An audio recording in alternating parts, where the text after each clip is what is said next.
Hello everyone, it's April. Today I'm here to share with you the top 5 historical fiction books that I read in 2020. Let's get into it.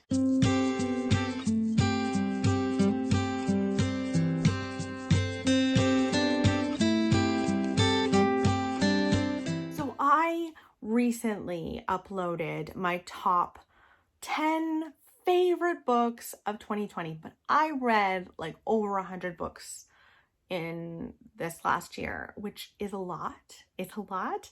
And I wanted to share with you some of my absolute favorite. I have ranked these books, and trust me, this is not easy to do. I should stop doing that in the future.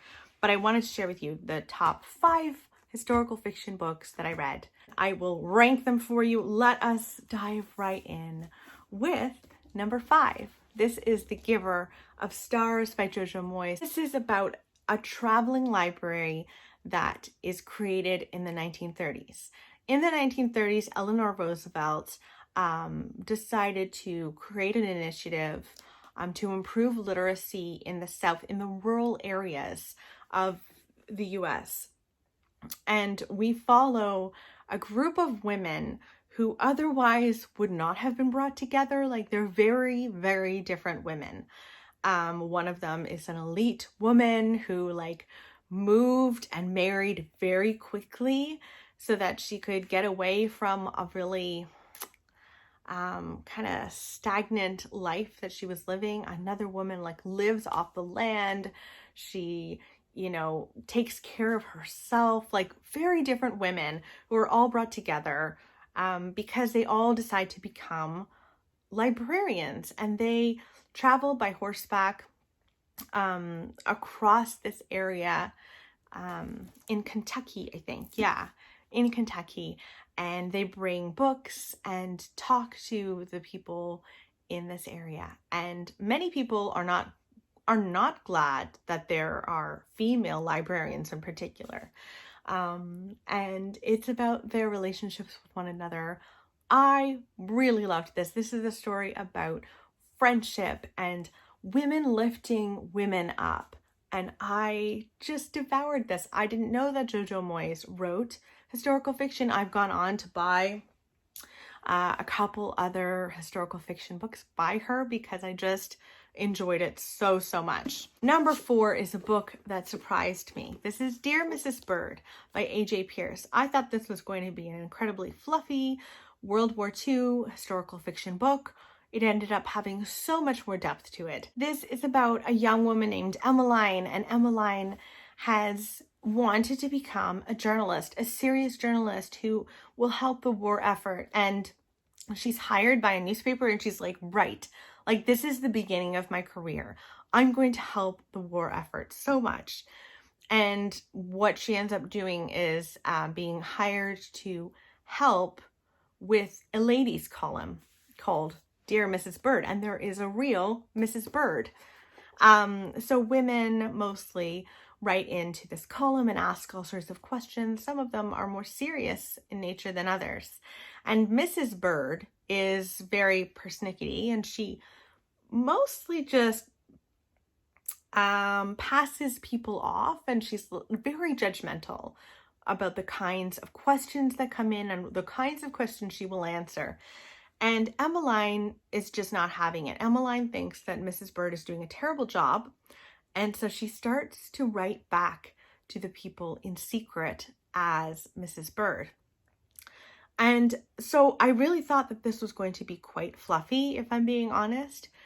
But Emmeline also works at night, volunteering, essentially to sort through bombed areas and help people who might be injured. She will move bodies. She is involved in the war, and it's really devastating at times, and there's grief in here. And I just fell in love with Emmeline, and I think A.J. Pierce is coming out with a new one in 2021 that will also continue Emmeline's story. So I'm really looking forward to reading that. This was a gem that really surprised me for sure. Number 3 is The Lost Orphan by Stacey Halls. This is a beautiful gothic story, very dark in nature. It takes place in London, 1754, in the grit of London. We follow a woman named Bess Bright, and she has had to give up her daughter, a newborn daughter. She cannot take care of this child. It was born out of wedlock. She is poor. There's no way that she could give this child a good life. And so she brings it to the Foundling Hospital. And at this place, they take unwanted children in and take care of them and raise them. But at any time, the parents can come back and claim the child. So for 6 years, Bess has spent her life saving and trying to get herself into a better place. And then she finally goes back to claim her child and finds that her child has already been claimed. And her child was claimed the day after she dropped the child off.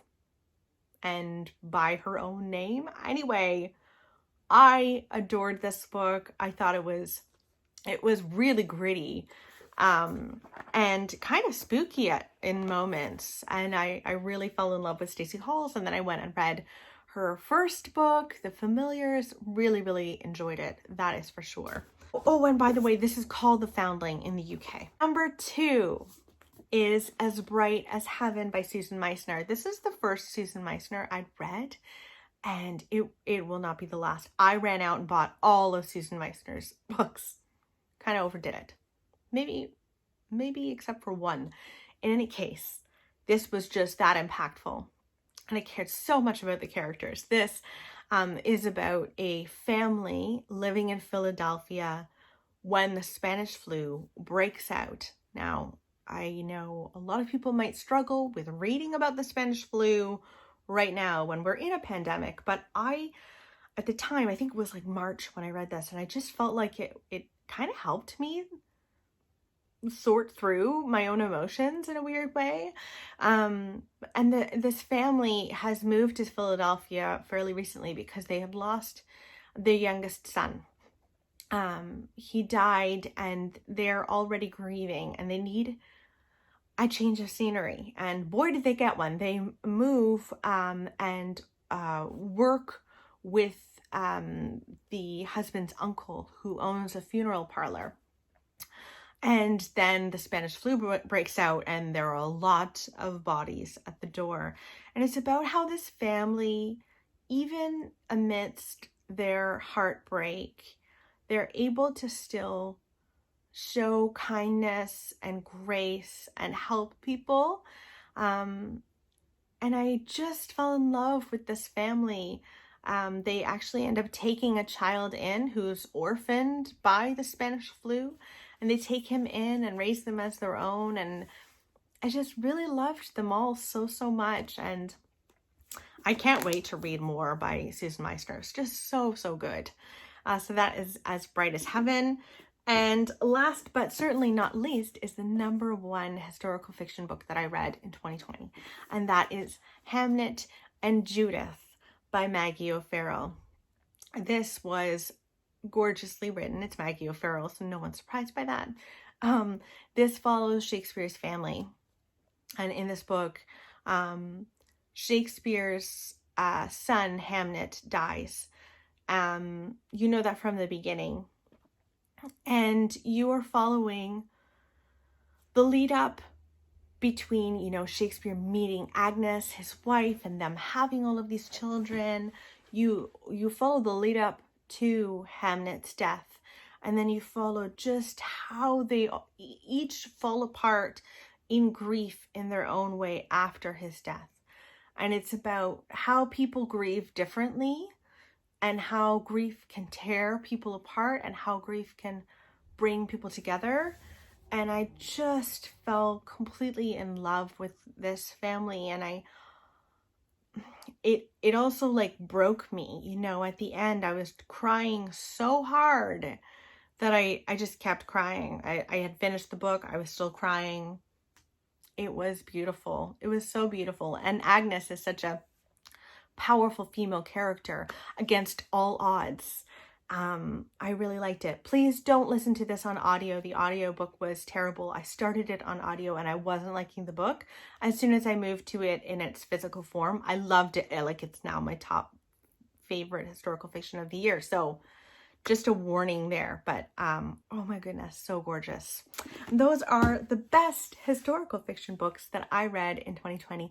Let me know in the comments below what your favorite historical fiction book was for the year. I hope that you read some good ones, and I will chat with you very soon. Bye, everyone.